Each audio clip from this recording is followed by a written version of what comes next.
We did 5,200 units in the UK. On a normal month, that probably would have secured us a top 10 album. Unfortunately, Taylor Swift released a new version of Speak Now, and we ended up losing to Taylor Swift for the number 10 spot by 114 units. Taylor Swift got number 10 and we got number 11. Holy cow. You are now listening to the Creative Juice podcast brought to you by Indepreneur.io.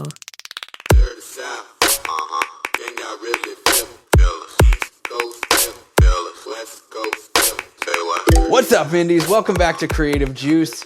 This is episode 282. I'm your host, Jack McCarthy. With me, as always, is my good friend, Circa, and we're joined by a very special guest today. I'm super excited to have him back on Creative Juice to talk about a really interesting position that he's in his career and a huge, enormous win for Indies and for his band. I'd like to welcome back to Creative Juice, Ande Hunter from As December Falls, IndieX account manager. Andy, welcome to the show, dude. Thanks for being here. Hey guys, thanks a lot for having me. I think this is my third time on the podcast over the years. I believe so. Third or fourth, yeah. Yeah, very excited to be here. And many more to come, man, especially with the wins stacking up like you've had in these last couple weeks here. Congratulations for you guys listening. Andy's band, As December Falls, just released their newest record, Join the Club, and they've had some really massive strides in terms of chart-topping successes and sales successes in this release period. And so we wanted to bring Andy onto the show and talk about a topic that we don't often get onto, which is chart success and getting onto charts and the attention that comes with that. But more importantly, the philosophy behind it, why it mattered for him, the marketing campaigns and strides that they took to get there, and really what it all boils down to and equals out to in terms of their career goals. So I'm so excited to get into this. Hell yeah, dude. Monumental. Thanks, man. Yeah. It's been a wild couple of weeks. It's been a good time. Yeah. So I was going to say, maybe we should start at the beginning and kind of give some preamble for those who don't know your background. How did you form as a band? And then how did you end up in sort of the entrepreneur circle? And what's your marketing journey? Yeah, cool. So just a really brief background. We've been a DIY band for a very long time. We've done one EP, 3 albums now with this latest record. We started about 8 years ago. So it's been a long slog. It's been a tough old journey. And we basically started when I was in law school at the time when we started the band, and some of the other guys were either at college, which is high school, I think, for you guys, or at university. So around like that 18 to 22, 23 kind of range. I think we were all aged around there. And we put out an EP and put out a couple of singles, a couple of music videos, because that's what we thought we had to do, because that's what every other band does. And really just struggling to monetize, make fans, releasing music very much to crickets. There was a little bit of a local music scene. So we played a couple of shows to mainly friends and family, like every band does when they're starting out. And, I started researching hopefully better ways to actually reach people. So there's a very interesting band. I don't know if you guys will know them in the States because they're much bigger over here, called The Hunter. And they actually broke through Facebook and Instagram marketing. And Bethany at the time was a massive fan of The Hunter. And she was like, look, these guys are absolutely blowing up using ads. Maybe that's something we should look into as a band. And it was something that never crossed our minds. Nothing, at the point in time, I was, training to be a lawyer, or had just actually qualified and was working in law at the time.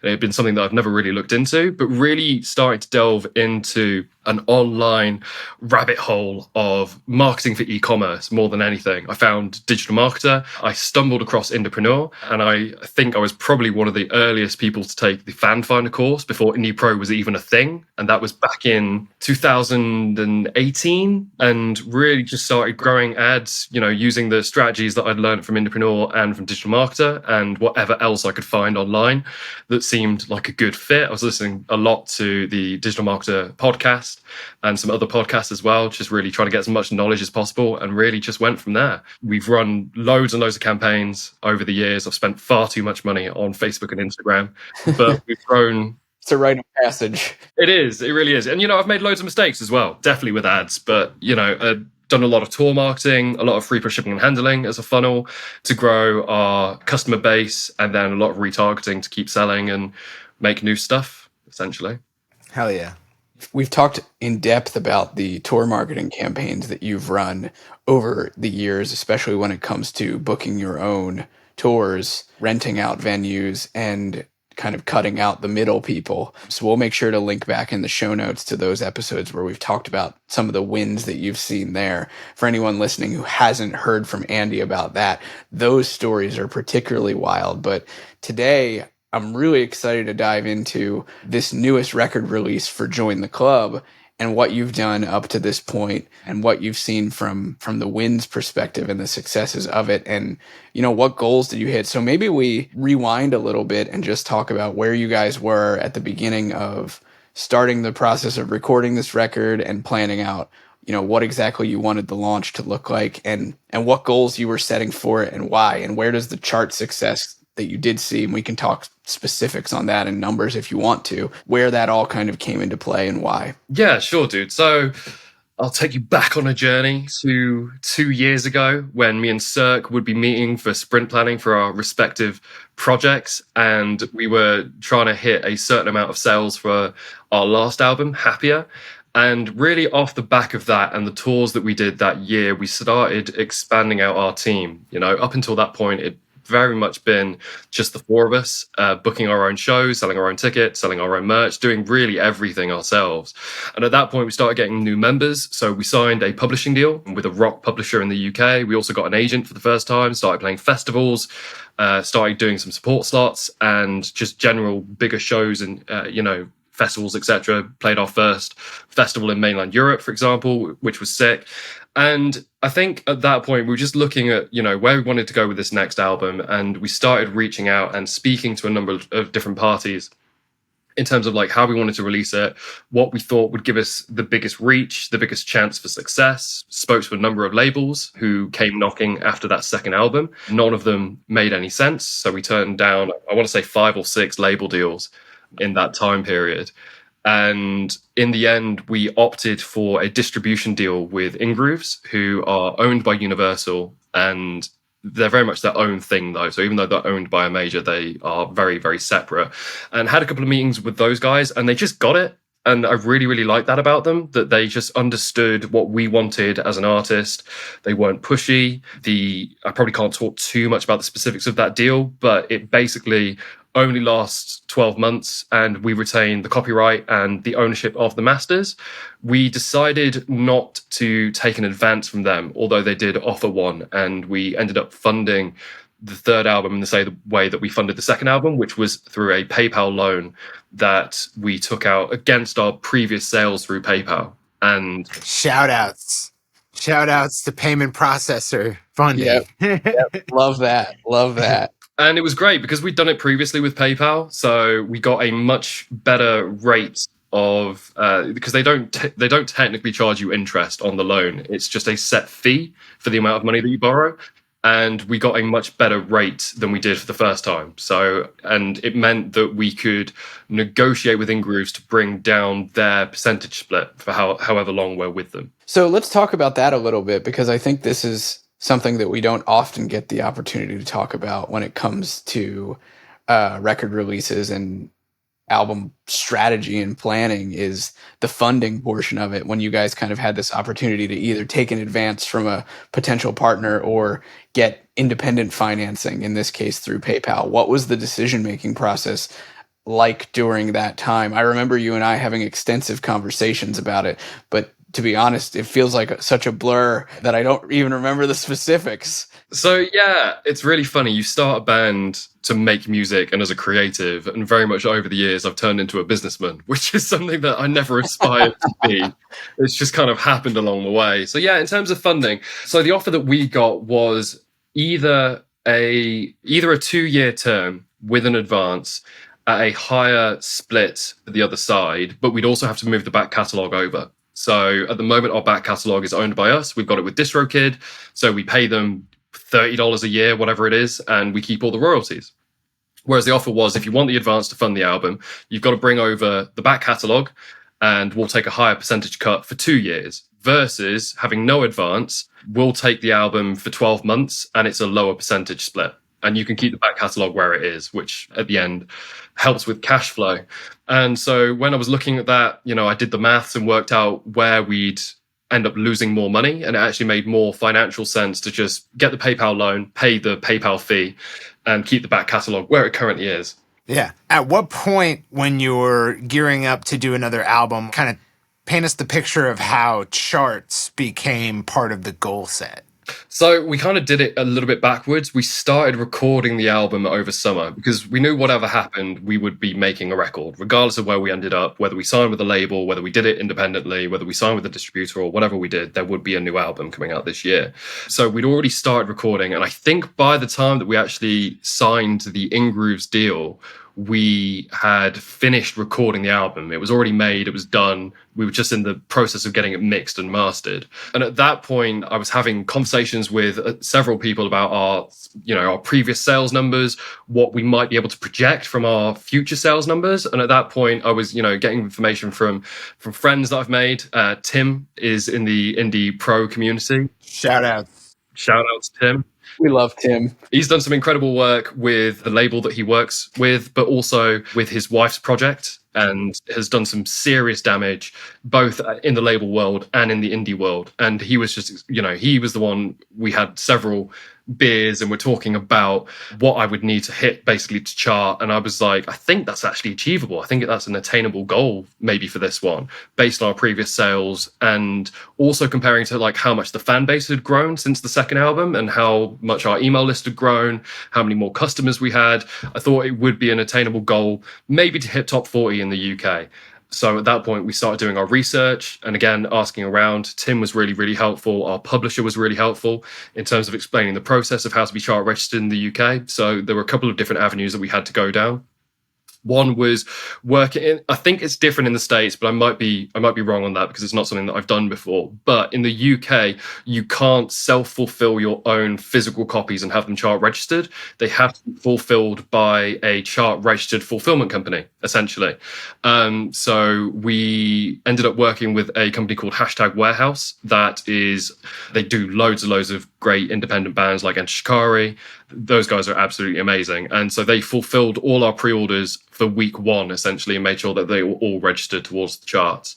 And then all of our digital stuff was registered by InGrooves. And we also used Single Music and Shopify to register our digital sales, D2C. That rocks. I'd love to sort of split out this journey and talk about, first, what did you guys do from our side of things in terms of digital marketing to, amp up this release and, do everything you could. And then after that, we'll talk about kind of what more traditional efforts were made to achieve those goals. Cool. So in terms of like marketing efforts, very classic, just marketing stuff. We released the first music video and announced the album was coming out. We actually did a really, really long pre-order campaign, which is something that not many artists do, but we knew that we wanted to release quite a large number of singles, really keep the hype going, and building it for as long as possible, really to generate as many sales for this charting effort. So I think we ended up with a 9-month pre-order campaign, which is really, really quite long. Industry standard tends to be between 4 and 6 months. So we were definitely out of the norm of that. So when we released the first music video from the album and released the first single, it was part of a package of, this is a new album that's coming, very much gearing straight out the gate for it's on sale now. Pre-orders, we've got limited edition variants. We've got 3 different vinyl colors. There's a deluxe CD, a normal CD, a cassette. You can buy the digital version as a standalone and really push that, I think, out the gate without any ad spend whatsoever. It was just social posts and email posts. And that really popped off. We sold more units in that first week than I think we had even sold for the second album. You guys were really relying on your existing base then, what we call in digital marketing, like your owned media and your earned media, the followers that you have online and the email list and customer list that you have. Yeah, definitely. We weren't at that point, we weren't looking at cold traffic whatsoever, or new fans. It was literally just going to the existing email list that we'd built up. And I think at the time we probably had about an email list of maybe 18 or 19,000. And a lot of those were previous customers that had either come through cold selling full products or had come through sales funnels or had come through through free pushing and handling. So we had a really, really large customer base straight out of the gate. And I think that's probably why those, we sent 3 or 4 emails over the course of a week. One of the things that we sold, for example, was getting a thank you in the credits for the album. So your name would be included in the thank you set on the CD. We limited those to only 30 units. So we sold out of them in like day one, and they were priced quite high. So that was a really nice cash injection straight out the gate from day one. Yeah, that's awesome. I'm curious, what else was in the pre-order packages? You kind of see this floating around there in the music industry, and some are mega underwhelming, and some are actually pretty well thought out and creative. I'm curious, what else did you guys include? So we had 3 different color variants of vinyl, and we had a standard black one, a pink and black splatter, and then a gold and black splatter. And we very much made the scarcity of each product very clear. You know, we were only making 500 of each vinyl. They were never going to be repressed. They're never coming back. Once they've sold out forever. They're gone.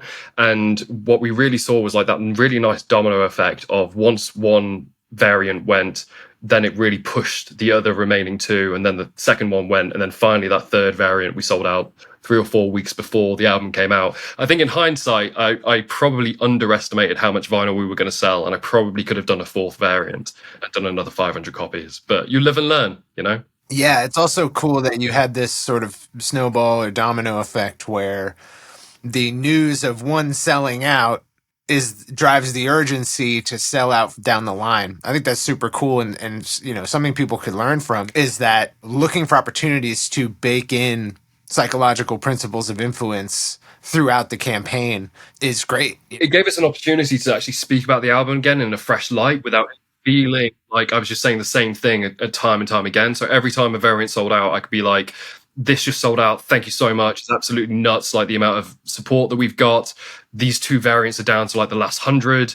These are going to sell out. And I know I'm not lying to anyone, like this is a genuine thing. There's only 100 left. They're not being repressed. We're not going to find 80 units that were at the back of the warehouse in 2 weeks and bring them back. Like this is it. This is your one chance to get this vinyl variant before it's gone forever. I've seen that domino effect with shows, which was why, every time it happened, I had email posts ready, I had social posts ready, and really focusing on that scarcity. Because whenever we've had a tour where one show sold out, we've always seen a spike on the other shows as well. And so it was nice to see that translate to physical products too. Yeah, it's also like, it's easy to forget that like marketing is talking about a product, and good marketing is just having better excuses to do so. People say, oh, you're a marketer's dream. It's like, well, there's a lot to say about this person. So that's why they're a marketer's dream, is you can talk a lot about the thing. So that's very cool. Definitely a teaching moment. Something else that I really think is interesting here is you saw this scarcity and urgency kind of interplay as your products sold throughout this process. What is also really cool is not only will that exist for this campaign, but this will likely stay in the minds of your fans and customers into your next releases, your next tours. They're starting to get a sense of the cadence of your sales and how, their fellow fans interact with the products that you sell. And, it will keep that urgency going throughout the customer life cycle here, which is really cool and a pretty underrated thing, I think, to have in your arsenal. Oh, yeah, absolutely. And, I've had so many emails and messages from fans slightly upset they weren't able to get a vinyl when it was available, which means that when we have a new color variant come out, and I've got a new variant coming out in the next 6 weeks or so, I already know that there are people ready to buy it who missed out the first time around. And they're definitely going to have that in their mind, that this sold out last time and it's probably going to sell out again. So not to lose the chance once more. For sure. Something I want to touch on and ask you about is, before we get into the actual numbers of chart positions and things like that, which are super impressive, it sounds to me like the charting mentality as a KPI or a metric that you wanted to hit in this sales effort for this new record was really more of a secondary kind of KPI, not necessarily something that you arbitrarily decided, like, we need to chart, we need to hit. You were looking at it and you were saying, okay, based on our previous sales data and what we know about the chart positions and what we need to hit in order to get there, like, we probably could. And so let's aim for it. But it was more of a finish line or a measuring tape more than for the actual performance of the campaign, instead of an arbitrary sort of like, well, this needs to happen because it just needs to happen, which I think is oftentimes the way that it's approached when it comes to these sorts of campaigns, which in light of what you did and how you thought about it seems silly. Yeah, absolutely. So we've never been chart registered before. None of our sales have counted. When I was first having my meetings with our publisher, he was like, can you tell me what your sales figures are from Shopify? And I went through how many copies of each CD and each vinyl we'd sold with him. And he was like, well, the industry thinks you've sold about 200 and they're all from iTunes because you've never registered anything before. That's one of the downsides of being a DIY band, working in the indie space, that music industry recognition is very often overlooked because they just don't have any stats. They don't have any data because it's just not public knowledge, But when we were looking at this campaign for the first time and looking at our previous sales, we, very much like you said, we thought that we could achieve it. So that's when at that point we got chart registered and really made it a group effort, which is kind of a double-edged sword because we were very clear with the fan base. This is the goal. This is what we're trying to achieve. We are the independent underdog in this fight up against the Taylor Swifts, the Weeknd, the Harry Styles of the world who have major label backing. And then there's us. We made this album literally in mine and Beth's living room. And I think we're going to chart for the first time. And we spoke about that in interviews. We spoke about it online, in emails. The downside of that is, it worked out, but it might not have done. And we would have looked very silly if after all of that, we didn't chart at all. But the fans had our backs, so it's all good. Yeah, definitely showed a lot of bravery, sort of being unafraid to broadcast what you set your sights on. That rocks. I'd love to learn a little bit about the dynamic here where, last year we had consulted around the time that labels were courting you guys, and I was sort of looking over your agreements and kind of where you're at, and you expressed to me that your peers in the space have all the press hype. They have, like their industry darlings. And you guys sort of are lacking that in a big way. You're not getting playlisted a whole lot. The local industry is not talking about you very much. And that was something that, you thought maybe that's something we want to change. Then you went on tour with a lot of those labeled and industry darlings. And you also are now here sort of like in prime positioning to be one. So tell me about that journey. Like, how has that changed? What have you learned? And now with this news, how do you see that changing? For sure. So I think for me, it's always been very easy to be cynical of press campaigns and radio campaigns and things that reach lots and lots of people, but you can't measure the success easily in terms of how it benefits the band. But as we started doing a bit of press on the second album and saw some decent returns in terms of the amount of interviews we were getting with, big publications that are well known in the space, and more just seeing the reaction from the fans in terms of social proof. So the way that I always ended up seeing press was that it was less about trying to reach a new fan and convert them via an interview, which just isn't going to happen or is very, very unlikely, and more about serving the existing fan base in terms of stacking social proof that we are doing some cool shit that they can instantly gauge and they understand instantly.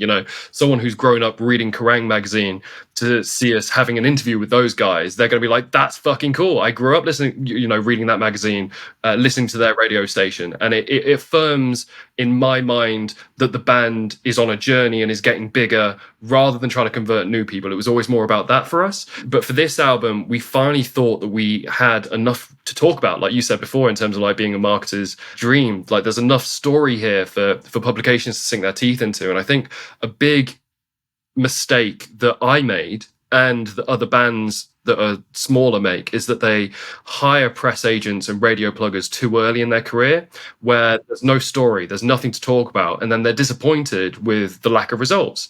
Whereas with this campaign, because there was very much a movement, we had just done the biggest UK tour of our careers last year, sold the most amount of tickets. We went on tour with Bowling for Soup. We went on tour with Hot Milk. We were playing Download Festival. We did all these major rock festivals in the UK last year. All of a sudden, there was a lot of hype around us in terms of story of growth. And one of the benefits of being a DIY band and being in our own little bubble is we've been ticking along for 8 years, growing this bigger and bigger and bigger. But the mainstream has never fucking heard of us. And all of a sudden, we're doing all these tours, all these festivals, charting for the first time, and it kind of feels a little bit like we've exploded out of nowhere. but they just don't see the 8 years of work that's happened going into getting to this point. But it's, this time, all of our songs were played on Radio 1. We got regular TV rotation on Kerrang for 2 or 3 of our music videos. We got the most amount of press and interviews that we've ever had. And it's just kind of all stacked on each other. And what I've really found is like, everything feeds into each other. The radio guys were like, oh, I don't know if I'm going to play this song. I want to see what press happens first. And then all of a sudden you get that interview, and then the radio guy plays it. And then the festival's interested, and it just all stacks on. It's just crazy. Like, I feel like no one wants to make the first move on a band, but once they see the hype happening elsewhere, they don't want to miss out. And that's when they jump in on it. And what does that represent to you in terms of new abilities, new opportunities? What has that meant for the band, getting those sort of traditional outlets? Yeah, for sure. So I think radio play has been really helpful. And TV play. Again, I've had so many, it's so hard to measure, but I've anecdotally had so many messages from people saying, oh, I discovered you on Kerrang Radio last night. Fucking love the band, and now I'm a fan. And, that has happened. And that's been the first time in our career that we've seen a change from people actually discovering us on TV and radio and then coming into our socials rather than it being the other way around. They've discovered us on social media and then become a fan. So that's been really, really cool. But also, like, just the hype of shows and festivals, we're in a much better position now to be like, can we play X festival? Here's all our press. Here's all our radio. It also helps with DSPs. It's really interesting working with InGrooves. They have weekly meetings with Spotify and are pitching our tracks. And the DSPs do seem to care about this stuff. We send them press reports. Here's all the press we've had in the last week. Here's all the radio play we've had. Here's all the TV play. And that's helped us also secure editorials, which we've had more of with this album than ever before. What has been the impact of those editorials, as far as you can tell? Not a lot. If I'm honest, not. Keep hearing that. Yeah. From all my friends who get on editorials, they're like, eh. Yeah, it's nice. And you see a boost. My streaming numbers aren't nuts. And I think one of the reasons for that is because, we don't use any dodgy playlisting tools that a lot of labels and artists use these days.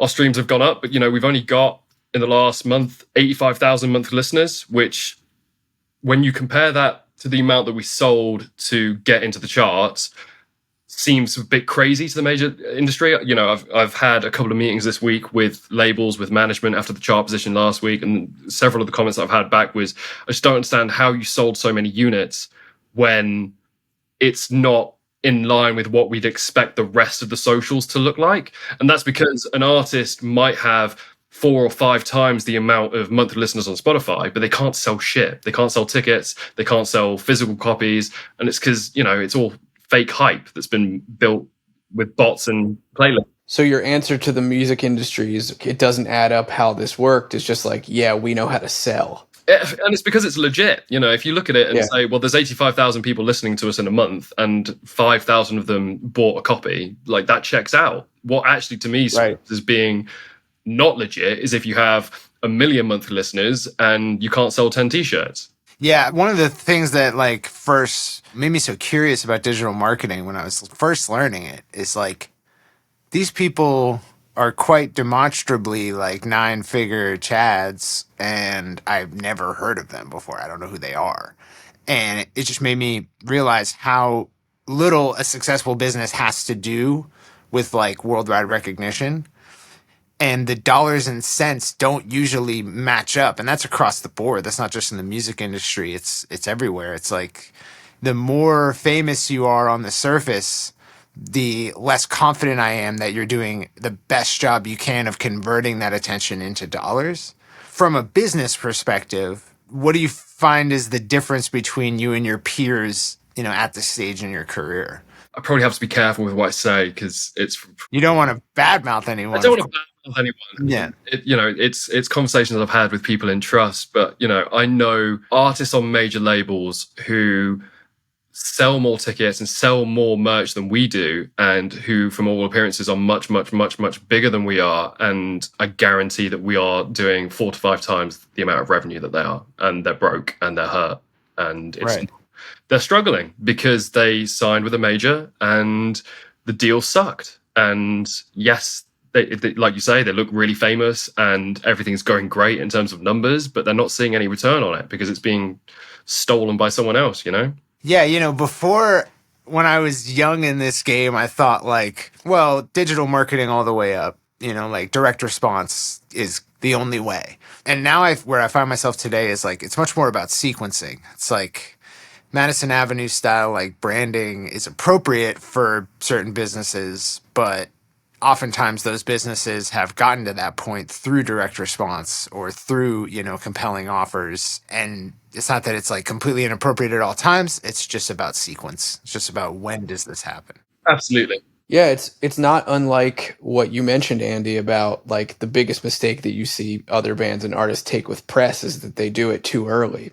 The same kind of applies to Madison Ave style marketing. Is like if the sequence is off, then yeah, you're going to waste your money and it's not going to make an impact or make the impact that you want.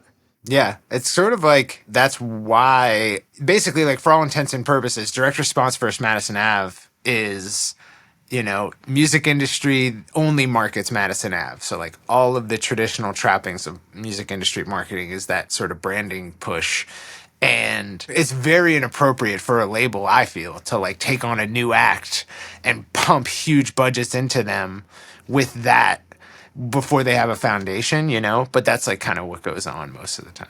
Yeah, for sure. Yeah, so to get into the numbers a little bit, Andy, tell us what ended up panning out chart success wise, sales figures that you feel like sharing. And also I'm curious, like what is the sales trajectory or what was the sales growth compared to your last launch, just in terms of like a multiple, like where is your business at today based on where it was 2 or 3 years ago with the last record and kind of what's the outlook for you? Yeah, for sure. So I'm happy to share, we did 5,200 units in the UK. On a normal month, that probably would have secured us a top 10 album. Unfortunately, Taylor Swift released a new version of Speak Now, I think it is. Speak Now, yeah. That boosted every single one of her albums monumentally. We also had stiff competition. Blur released their first album in several years, and Greta Van Fleet also released a new album that week. So it was a really tough week for us to fight it out in the charts. And we ended up losing to Taylor Swift for the number 10 spot by 114 units, which... You and I have talked about this a few times, but it's wild to me that you were duking it out with the biggest, most massive superstar in the world right now. David versus Goliath tale. Wild. Yeah. And it was just like, Taylor Swift got number 10 and we got number 11. Holy cow. Wild. But she also had another 3 albums. It was 4 albums in total in the top 10. And it's all streaming, What a psycho. Yeah. She is a menace, and I love her to bits, and I appreciate all the work that she's done. But for 1 week, you could have let me have it, man. Yeah, you can just friggin' chill out. Just 1 week. That's all I wanted. Yeah. But we got to number 1 in the rock charts, and that was really sick. Very, very cool. Hell yeah. That's amazing, man. That's amazing. And I believe that you were telling me yesterday, this was like about 5 or 6x compared to what you did the previous record's initial sort of launch, which is wild. Yeah, for sure. So those figures were just in the UK in terms of units wise. And then worldwide, obviously, we did several thousand more. I can't remember what the final total was because I've really only been looking at the UK figures because obviously that's been the main goal, was to chart in the UK. We weren't chart registered anywhere else, so none of our figures counted in the States. We had some retail in Germany and the States, which will have counted towards SoundScan, but not enough to chart. So yeah, last time when me and Cirque were planning out the second album, when that was coming out, my main goal was to sell 1,000 units in total worldwide. I didn't care to who, just that was my goal at the time, to just hit that number of orders as a pre-order campaign. And obviously, we smashed that. We did 5,200 in the UK. I think we probably did about 3,000 or 4,000 extra on top worldwide. So yeah, it was a good time. To the degree that you're comfortable sharing this, what does this all mean dollars and cents wise, and kind of compared to previous efforts? Do you feel that this is the most financially successful season? Yes, definitely so. I don't think we've broken even yet, which is crazy. And I've now got a better understanding of why labels struggle so much, because even with us keeping 100% of the rights, I should say 88% of the rights for the next 12 months, and retaining most of the revenue from like D2C stuff, minus obviously costs and fulfillment and shipping costs and all of that jazz. I probably spent around £100,000 on this album, everything all in, marketing budget, email, production, press, radio, marketing budget all in. And I think we've probably done about 66,000 back so far. So, looking at just the figures of what we have in stock left to sell and probably will do over the next 12 months, and also what we're doing from digital and retail revenue, we should break even in the next 6 months, I think. If you were to extricate press and radio promo from that budget, would you have broken even yet? Would you be profitable? No, we didn't spend a huge amount on press and radio. Like, it was a chunk of our marketing budget, but I spent more on digital marketing than I did on press and radio still. Word. And then what are sort of the big costs that have eaten into profitability from where you stand currently? Yeah, definitely. So one thing that we did that I'm not sure I would do again, I don't know whether it was right doing such a long pre-order campaign, but obviously press campaigns usually charge you on a monthly retainer. So the longer the campaign, the more you pay because there's more work happening. So if we'd had a shorter pre-order campaign and a shorter general just release of singles, our costs would have gone down.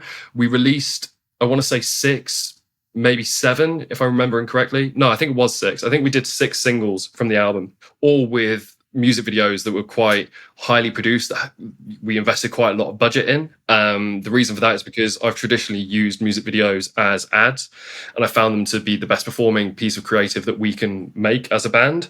And I always see a decent return on those videos. So that's why I'm not scared in investing in a music video, because I know that I'm going to use this as an ad on social media for years and years and years. And I'm always going to see a good return on it. So we definitely could have brought down our costs by reducing the pre-order time, not doing as many singles and not doing as many music videos. And, that might inform what we do next time. I probably spent about $4,000 or $5,000 per music video. So, it was a large chunk of that album investment was just on music videos. Yeah. If there were anything else, just from beginning to end, from when you guys started an Indepreneur community to now, are there any big pitfalls or, ways in which you feel you wasted time that you'd do differently if given the chance? So yeah, what I definitely would have done differently is start marketing a lot earlier than what we did. We'd already released an EP, probably 4 or 5 different music videos and singles over the years, and played a number of different shows before I really delved into the marketing world. So if I was to go back and do it all again, it would definitely be to learn music marketing from like day one and implement it from day one, rather than like 3 or 4 years into the band's career. Yeah, I think that's really the main thing that I would say. Anything between when you started marketing and now that you would change? We definitely, like I said previously, we definitely wasted money early on press and radio campaigns when we weren't ready. Yeah, definitely would go back and undo that and have spent the money on ads instead, for sure. If I had the money, I probably would have spent a bit more recording the first album. But again, that's one of the downsides of being a DIY band. We didn't have a lot of money to spend. So it's not as highly recorded quality-wise as I probably would like it to be. But, it's still a nice album and it still does bits. What's next? What kind of do you see on the horizon? I know you're still in the thick of it with this. Yeah. So we did in-stores all of last week. So I'm feeling quite burnt out and quite tired because we were in retail stores across the UK, signing stuff, meeting fans, doing an acoustic set to try and sell as many units in that last week as possible, which was... We did. Yeah, we did. So that was a lot of fun. And then we had a small festival on Saturday. So I'm still recovering from last week. I think the main battle plan next is we've already started writing for the 4th album. And that pains me to say because I'm not ready to do it all again yet. But I think really what we will be exploring next is how do we release the next album? Are we going to do it again with In-Grooves? Very much do it the DIY independent route? Are we going to partner with another party? And obviously I'm now getting calls from labels and management after last week's result. So we'll see where they go. I think it's very, very unlikely we'll sign with a label, but I'm potentially not adverse to some form of license deal or something that would assist us overseas, because obviously we've never touched the US market really. We've predominantly only been operating in the UK and in Europe, and Asia would be good as well. So I think those 2 markets would potentially benefit from having some form of partner, whether that's through a label deal, through as a license opportunity rather than a typical label deal or something else. I don't know what that could look like yet. So I guess we'll see where we go. Do you guys have sync representation? Kind of. It's non-exclusive, but it's through our publisher. So, yeah. But our music isn't exactly syncable. It's, very alternative rock, and it doesn't really fit very well on most TV shows or film. It's not the soup du jour. No. Unfortunately not. Unfortunately not. As we kind of close up here, I'm curious, the trajectory that you've been on and the steps that you took for this record, I think are really inspiring for indies, especially bands that have been grinding it away DIY for a long time. But I'm curious, do you have any final parting words of wisdom for someone who might be thinking of these things, how to analyze like where they're at in the too early, just right spectrum that we've kind of talked about in terms of a lot of this? Any really parting words of wisdom for folks who might be in a position like you? I think for me, I've always taken the approach of, to quote Wayne's World, if you build it, they will come. And a lot of the stuff that people aspire to or have, they're just not ready for because they've not built it up themselves yet. So they're not going to get the festival opportunities. They're not going to get the support slots that they want. They're not going to get the radio, the press, the sales figures, because unfortunately the music industry only gives a fuck about you when you can actually sell units and actually make someone else money. That's the only time, or have at least the great potential to do that. But most of the time they want to see proven stats that you've sold X amount of tickets, X amount of units before they're going to take a punt on you. And so I think really for every artist, you need to work at this for as long as possible and grow it as far as you physically can before you start trying to look for these other things. And that goes the same for like labels and management as well. Like exactly what you said, Cirque, as we were, starting this chat, this call. I don't think it was recorded, but you very much pointed out, I forget exactly how you phrased it, but it's only a negotiation with another party if you have the ability to walk away from that negotiation. And the problem is you're not going to have any bargaining power with any of these parties until you can walk away, because you've got the ability to do it on your own. At the point it becomes time impossible because you're just too thinly stretched. At that point, it makes sense to then sign potentially with a label partner or management or one of these other entities that could potentially help you. But unless you can walk away, you're not going to get great terms. Yeah. I love that. Thanks so much, man. Thanks for sharing the journey with us and for coming on the show. I'd probably be two things remiss to not congratulate you once again. I feel like this has been a week of just like massive love and congratulations towards you and the band, and you guys deserve it so much. 100%. But also to say, like, for anyone out there listening that might be in a position similar to Andy and you're needing some marketing help and you'd want to work with somebody like Andy, he crushes it out constantly at our agency, IndieX. So this is a simple plug for Andy's amazing marketing prowess, both on behalf of his band and behalf on our clients here. I'll leave a link to IndieX and the application. We'd love to hear from you if you think you might be a good fit. We'd love to talk about it. But dude, thank you so much for being here and being a hero and an inspiration to... Mega inspiration, dude. Huge. Yeah. Thank you so much, guys. Thanks a lot for having me. I hope to be back with the next album when that one charts. I'm sure of it, man. I'm sure of it. Thanks so much.